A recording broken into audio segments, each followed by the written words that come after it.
Dati na. Muulan. Pauwi na ako.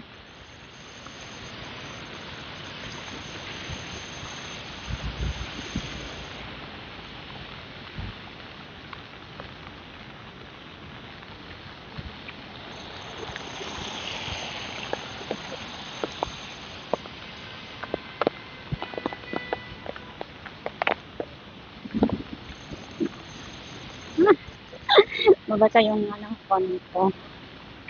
Kasi umuulan guys dito sa Singapore. Ay, ang tagal kong naghintay. Rinipair nila yung cellphone ko.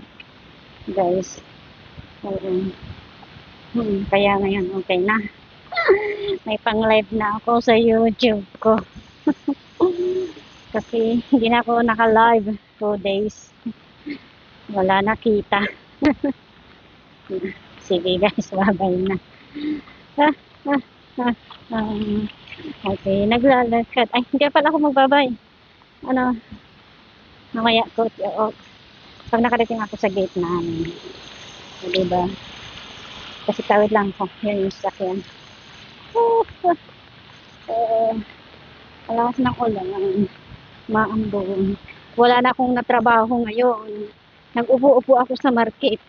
Naghinintay ko yung cellphone ko na sa ginawa. Kasi yung switch niya, yung on and off niya, nasira, na-break siya.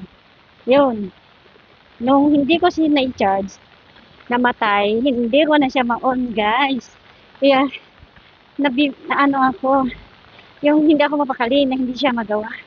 Kasi ang gandang city ko yun. Kaya, precious sa akin yun. Ang pinangbili ko kasi doon is bigay sa akin ng amo ko ng ampaw ko yun. Kaya precious sa akin yung gift from my employer. So, yun, pinagawa ko talaga. Hindi ko siya, tinantanahan hanggat hindi ko siya na ito mag-scan ako ng mukha ko para makapasok ako. Saglit.